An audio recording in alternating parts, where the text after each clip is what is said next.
기자들이 정리해보니까 뭐 대한민국을 33번이나 외쳤다고도 하던데 이 대통령의 연설 내용 어떤 부분을 좀 주안점으로 두고 계세요? 일단 기본적으로 네. 대한민국이 큰 격동의 시기를 겪어냈고 그리고 나서 이재명 대통령이 당선돼서 이재명 정부가 꾸려진 지 이제 막 100일 남짓 됐습니다.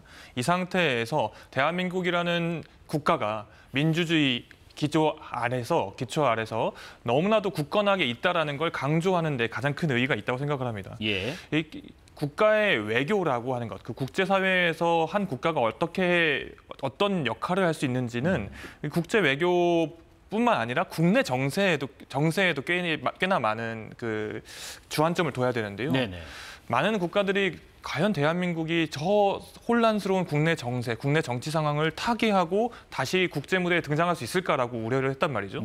그 지점에 있어서 대한민국은 아주 건재하다. 심지어 빛의 이정표라는 표현까지 쓰고 더 많은 민주주의라는 표현까지 써가면서 전 세계에서 대한민국이야말로 민주주의의 최고의 보루이고 민주주의를 가장 잘 실천하고 있는 국민들 그리고 국가라는 것을 강조하는 현장이었다. 저는 이렇게 생각합니다. 하지만 지금 국민의힘에서는 이 END 구상 표현이랄지 등등의 내용을 놓고 좀 해석을 달리하고 있는 것 같습니다. 그렇습니다. 이번 이재명 대통령의 유엔 참석 및 연설은 국제사회 이른바 우리가 글로벌 책임 강국의 일원이었다라는 것을 만방에 고하는 그런 의미는 분명히 있습니다. 예. 그 의미조차 제가 축소할 의도는 전혀 없습니다만 이제 하나씩 그 세부적인 내막으로 들어가면은 좋습니다. END 상당히 조어가 우리가 흔히 아는 그 영어 교류입니다만은 조금 전에 우리 앵커님께서 아주 발음이 상당히 좋으신 그런 상황인데 내용 자체가 그렇게 발음과 같이 매끄럽냐 하는 그런 내용을 한번 보시면은 꼭 그렇지는 않다 하는 얘기입니다. 일단 지금 화면에 저 빈자석이 나오니까 제가 놓치지 않고 말씀을 드리겠습니다. 193개의 유엔 회원국 중에서 절반도 이 자리에 앉아서 경청하지가 않았다는 그런 그 모습이 지금 현재 대한민국 이재명 정부를 바라보는 유엔 또 국제사회의 냉엄한 시선이 아닌가 싶은 생각이 듭니다. 예, 이 북한의 대표가 자리를 계속 연설 시종일관 자리를 비운 것은 글쎄요 참 뭐라고 표현을 해야 될지 모르겠습니다. 대신 러시아 등 우리와 긴장 관계에 있는 뭐 중국도 마찬가지고요. 상당히 분주한 모습이 카메라에 잡힌 것도 지금 현재의 상황을 잘 보입니다만은 네. 좋습니다. 이 대한민국 한반도의 평화를 고착하기 위해서 END를 실시하겠다. 그거에 대해서 감나라 배추나 할 필요는 없습니다만은 지금 현재의 이 교류를 먼저 비핵화 이전에 저렇게 강조를 하고 교류를 해야 된다, 관계 정상을 해야 된다라고 그런 다음에 비핵화를 하면은 이미 비핵화를 인정을 하는 상황이거든요. 누가 가장 좋아할까요? 바로 북한의 김정은 그 체제가 가장 좋아하는 말입니다. 그러니까 오늘 이재명 대통령의 유엔 연설을 김정은이 실시간으로 지켜보거나 아니면 시시각각으로 보고를 받았을 때 네. 아마 저는 싹 그 입가에 웃음을 띌 것이다. 내가 얘기한 거에 상당 부분을 유엔 가서 얘기를 했구만. 이런 식으로 생각을 하지 않겠습니까? 상당 부분 지금 의도에는 북한의 의도와 맞닿아 있다. 엊그저께 뭐라고 그랬습니까? 김정은이 한국과는 결단코 통일이 필요 없다. 그리고 하나가 될 수 없는 두 국가 체제다. 그런 얘기입니다. 일절 상대하지 않겠다 하는 얘기도 수시로 하지 않습니까? 바로 이런 상태에서 우리는 그야말로 이론적으로 이렇게 꽃길만 가는 그런 아마추어적인 이런 뭐 아주 이상적인 그런 거에 저대로 되면은 얼마나 좋겠습니까만은 한 단계 실현할 때마다 상당히 난관이 부딪힐 것이다. 그리고 유엔의 일을 오랫동안 했던 우리의 김건 의원이 오늘 그런 얘기를 했거든요.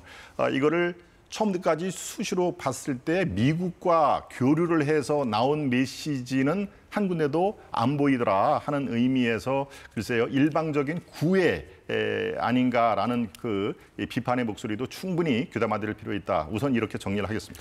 뭐 안철수 의원도 비슷한 맥락으로 좀 비판했는데 여기에 좀 첨언하신다면요? 방금 말씀하신 내용이 안철수 의원이 써놓은 내용 거의 그대로 판박이로 말씀하셨어요. 네.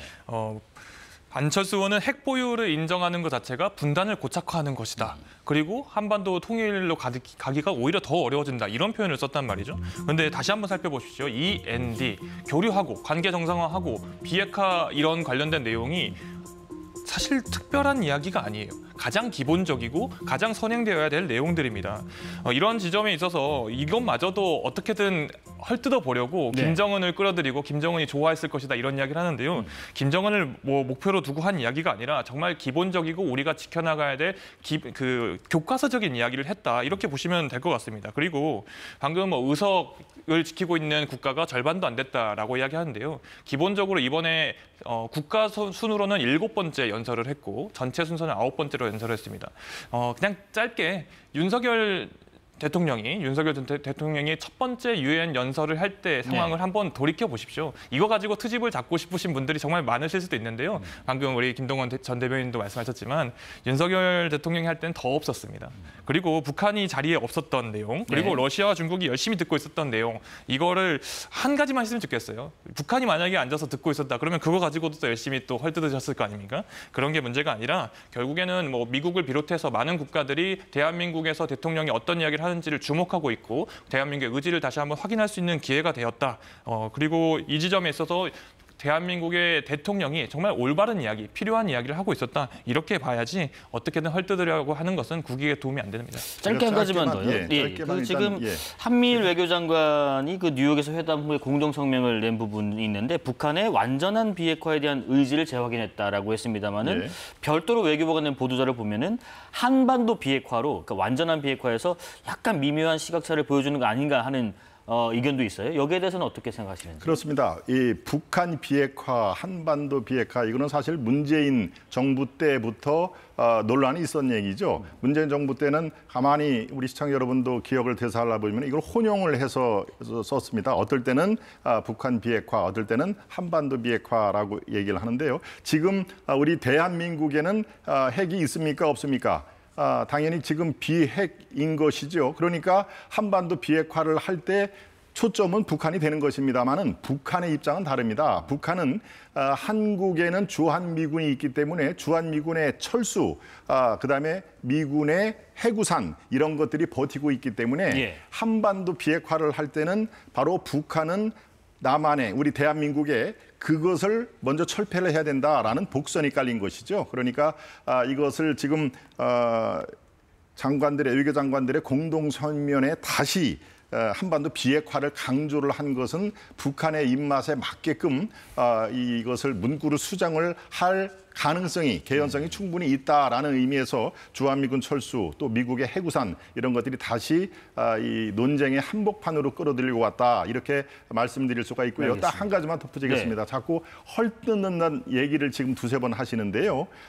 이게 헐뜯는 거라고 생각하면 토론에 할 이유가 없습니다. 제가 한 얘기가 경청할 필요가 없으면은 듣고 그냥 그런 얘기구나 하는 얘기 자체를 헐뜯는다 표현 자체는 상당히 조심해야 할 필요가 있고요. 저는 지금 안철수 의원의 페이스북을 지금 저 화면에 처음 봅니다.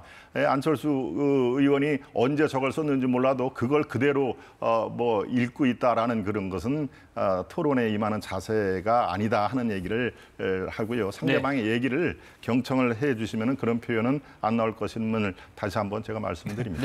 태도를 지적하시니까요. 그렇게 해석하셨다면은 송구하고요. 하지만 태도를 지적하는 그거 자체도 문제가 있다고 저는 생각을 합니다. 저는 개인적으로 안철수 의원이 쓴 이야기 그리고 방금 대변인께서 하신 이야기 다 귀담아야 될 이야기라고 생각을 하고 있습니다. 다만 근거를 어디에 두고 이야기를 할 것인가. 예를 들어서 아까 말씀하신 것처럼 의석수나 이런 북한이 안 앉아 있어서 이것이 문제가 되고 러시아, 중국이 분주히 적고 있다. 이런 이야기를 굳이 할 필요는 없다. 이 메시지 자체에 주목을 해주셨으면 좋겠고요. 메신저가 아니라 메시지에 집중해 주십시오. 어떤 건전한 비판이냐, 어떤 지적을 위한 지적이냐 이런 부분에서 두 분의 약간 견해차가 있었던 것 같습니다.